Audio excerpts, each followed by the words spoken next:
Olá, meus irmãos e minhas irmãs, com alegria queremos partilhar um pouco sobre a liturgia deste quarto domingo do Advento, a partir do Evangelho de Lucas, capítulo 1, versículos de 26 a 38. Naquele tempo, o anjo Gabriel foi enviado por Deus a uma cidade da Galiléia chamada Nazaré, a uma virgem prometida em casamento a um homem chamado José.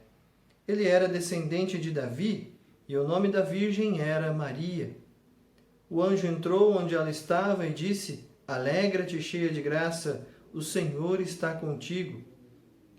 Maria ficou perturbada com estas palavras e começou a pensar qual seria o significado da saudação. O anjo então disse-lhe: Não tenhas medo, Maria, porque encontraste graça diante de Deus. Eis que conceberás e darás à luz um filho, a quem porás o nome de Jesus. Ele será grande, será chamado Filho do Altíssimo, e o Senhor Deus lhe dará o trono de seu pai Davi. Ele reinará para sempre sobre os descendentes de Jacó, e o seu reino não terá fim. Maria perguntou ao anjo: Como acontecerá isso, se eu não conheço homem algum? O anjo respondeu: O Espírito virá sobre ti e o poder do Altíssimo te cobrirá com sua sombra. Por isso, o menino que vai nascer será chamado Santo, Filho de Deus. Também Isabel, tua parenta, concebeu um filho na velhice. Este já é o 6º mês daquela que era considerada estéril, porque para Deus nada é impossível. Maria então disse: Eis aqui a serva do Senhor, faça-se em mim segundo a tua palavra. E o anjo retirou-se. Palavra da salvação. Glória a vós, Senhor. Então nós temos neste quarto domingo do Advento como tema, aliás, estamos tendo como tema da liturgia destas semanas, a questão da promessa e do cumprimento desta promessa em nosso Senhor Jesus Cristo. E hoje, de uma maneira muito específica, se fala do projeto de Deus. A promessa e o cumprimento dela passam por este projeto de Deus. Então, São Paulo, na segunda leitura, nos traz essa realidade de maneira muito especial ao falar a respeito do mistério. Este mistério que não é compreendido por nossa natureza humana limitada. O mistério de Deus é sempre um mistério muito maior do que nós conseguimos compreender, abarcar, guardar dentro de nós. Esse mistério que no fundo diz respeito ao grande amor que Deus tem por nós, ao ponto de criar um projeto de salvação, porque quer que todos nós estejamos com Ele, e sejamos felizes por toda a eternidade. Este projeto de salvação, este mistério, aos poucos foi sendo revelado ao longo dos tempos. A Sagrada Escritura toda é revelação deste mistério de Deus que atinge o seu auge em nosso Senhor Jesus Cristo. Mas é interessante que nós, como já havia dito, não conseguimos captar totalmente este mistério. Não haveremos de compreender este mistério totalmente, nem aqui, nem na glória de Deus. Afinal de contas, nós não temos condições de abarcar o que é de Deus. Somos muito pequenos, muito limitados. Cabe a nós mergulhar no mistério. Cabe a nós mergulhar em Deus, confiantes, para que este mistério se realize em nossas vidas. Porém, infelizmente, este mistério que é o projeto de Deus, justamente porque nós não conseguimos captar muito bem e não tomamos esta atitude de se lançar em Deus confiantes no seu amor, muitas vezes, justamente por não captarmos, nós acabamos nem mesmo valorizando. Quando nós não mergulhamos, nós acabamos criando certas reservas. E preferimos confiar não em Deus que nos criou e nos mantém vivos, mas preferimos confiar naquilo que os nossos sentidos podem captar. Então nós confiamos mais no aqui e no agora, nas nossas pequenas vitórias, as vitórias desta vida, e que por mais que sejam grandes até aos nossos olhos, são como um nada diante deste projeto tão grandioso, tão maravilhoso de salvação de nosso Deus. E nós muitas vezes trocamos todo esse projeto por conquistas aqui, por projetos baseados no que vamos sentir e no que vamos viver aqui. Ou seja, deixamos de lado toda a eternidade e todo o bem que esta eternidade tem a nos dar por algumas migalhas que nós preferimos pegar aqui. Então é uma pena que nós sejamos tão limitados e que nós, mesmo sendo limitados, não busquemos a Deus. Não busquemos compreender o Senhor. E nessa busca de intimidade com Deus, ir aprendendo a ordenar no nosso interior aquilo que deve ser a prioridade. Quando não fazemos isso, nós simplesmente passamos a aceitar que o que é passageiro fique no lugar do que é eterno. E é muito triste esta realidade. Colocamos os nossos planos ao invés do projeto de Deus. Isso e o projeto de Deus é muito mais grandioso do que os nossos planos. Nós enxergamos de maneira muito curta. Nós não conseguimos ver muito longe. Deus vê longe. Por isso que sempre o projeto dele abarca o todo. Nós abarcamos uma parte ínfima da nossa vida. Nós podemos perceber isso a partir da primeira leitura, quando Davi, o grande rei Davi, o maior de todos os reis, ele que, com a força da graça de Deus, já tinha feito uma boa experiência de que não é a partir da força humana, mas é a partir da graça de Deus que as coisas acontecem. Ele é um simples pastor, talvez o mais simples de sua casa, dentre os seus irmãos, o mais fraco. Ele foi escolhido por Deus para ser rei. Uma família simples, de um lugar simples, foi escolhido por Deus para ser rei. E ele governou com a força da graça de Deus. Ele deveria conhecer bem que os projetos de Deus são muito diferentes, né? São inimagináveis, nós não conseguimos tocar.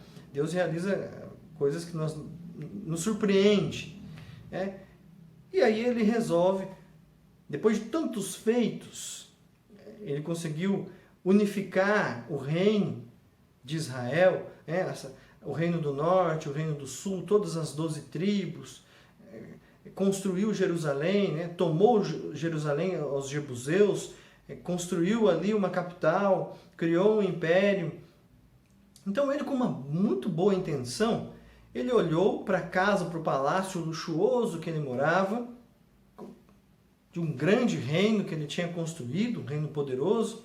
Então ele olha e pensa, poxa, eu moro num palácio e Deus está presente na Arca da Aliança, e essa Arca da Aliança está numa tenda. Como que tenda de nômades, como que tenda de pastores? Não, eu não posso fazer isso, eu preciso construir uma casa para o Senhor, uma edificação que mostre quem é esse Deus para nós. Veja, a intenção dele era muito boa, era muito louvável. Tanto que ele chama o profeta Natã, e o profeta Natã, de cara, ele fala, olha, faze como diz o seu coração, parece que é boa, a sua ideia é boa. Mas à noite, Deus fala ao profeta Natã, diga a Davi que não é ele que vai construir a minha casa. Ao contrário, vai ser sua descendência, mas não vai ser ele. E mais, a sua descendência, o seu reinado, a sua casa será estável e firme. A realeza será firme a partir da sua casa. É bem interessante perceber que a palavra hebraica que diz, que significa casa, significa também descendência. Deus mudou a ideia, não é? Ele apresentou o seu projeto que era diferente do plano de Davi. Davi queria apenas construir uma casa para Deus. Deus aquela coisa do aqui e agora. Deus pensa além, pensou muito mais adiante.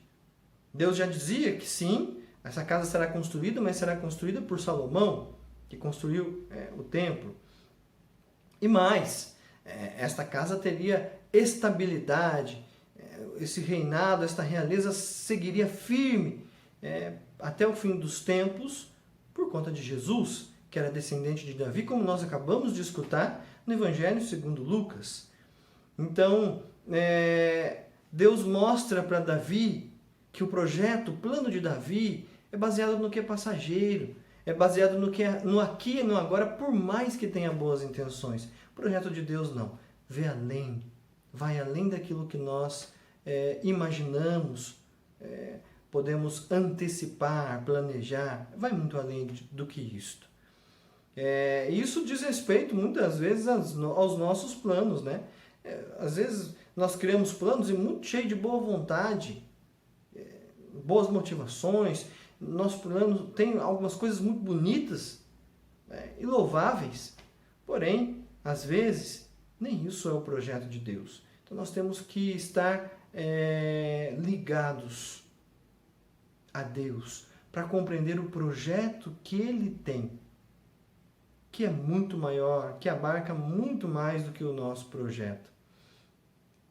E isso também nós podemos pegar como exemplo o próprio Evangelho. No Evangelho de hoje, nós temos Deus que vai subvertendo as realidades, né? O projeto humano é um, o projeto de Deus é outro. O ser humano esperava, os judeus esperavam um Messias que seria um homem poderoso, com um exército forte, um homem sábio, que ia destruir o jugo de todas as nações que tinham ido contra Israel e que ia novamente reconstruir um reino poderoso e independente, como era o reino de Davi. Quem é que vem? Um menino, pequeno, pobre e indefeso, incapaz de se defender, quanto mais defender Israel. Essa é a resposta de Deus. Se não bastasse, ele vem de uma pobre virgem, de uma família, de uma cidade desconhecida até então, que não tinha significância nenhuma, de uma região que era, inclusive, motivo de preconceito, a Galileia, chamada também de Galileia dos pagãos, justamente porque ali viviam muitos pagãos, já de tempos antigos, e muitas vezes o povo que estava ali, judeu, acabava se misturando aos costumes dos pagãos, então eles eram até meio deixados de lado, eram vistos com certo preconceito.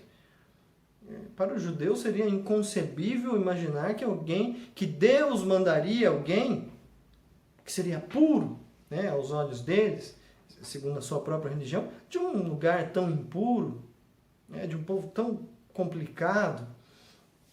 Deus mostrando que Ele subverte os valores, essas realidades. O projeto dele veio muito mais além. E é muito interessante perceber que quando nós nos rendemos ao projeto dele, ele realiza o inimaginável. Qual foi o inimaginável? Deus se fez homem, por amor a nós. Que projeto maravilhoso! A festa, a solenidade da encarnação de Nosso Senhor, ou seja, do Natal de Nosso Senhor, se nós pudéssemos contemplar esta realidade, nós ficaríamos extasiados com o tamanho deste mistério e com o tamanho do amor que Deus tem por nós. Se fazer homem é demonstrar um amor sem igual por qualquer um de nós. É se rebaixar de uma maneira que não dá para comparar com nada. Por amor a cada um de nós. Mas também para nos ensinar que quanto mais pobres, quanto mais miseráveis, quanto mais abertos, quanto mais despojados nós somos, mais nós permitimos que a graça de Deus tome conta de nós. Foi isso que Jesus nos ensinou, foi isso que a própria Virgem Santíssima também nos ensinou. Ela, em sua pobreza, deixou de lado o seu plano, muito louvável, né, de casar com um bom homem, São José, ser mãe e ser uma boa judia, deixou de lado também o seu projeto. E o que Deus fez com ela? Fez o inimaginável. Deus sempre tem o melhor, Deus sempre nos surpreende. Nós precisamos aprender a nos despojar dos nossos planos, daquilo que estamos cheios, para nos encher da graça de Deus, para acolher o projeto de Deus para as nossas vidas. Como falei, o próprio Davi, um pastor, um simples pastor, quem diria, seria o grande rei de Israel. O que Deus não pode fazer na nossa vida? O que Deus não quer fazer em nossa vida? Nós precisamos dar esta oportunidade, acolher o projeto de Deus em nossas vidas, aprender que Deus sempre nos surpreende, Deus sempre tem o melhor. Sobre vós, sobre a vossa família, desça a bênção de Deus Todo-Poderoso, Pai, Filho e Espírito Santo. Amém.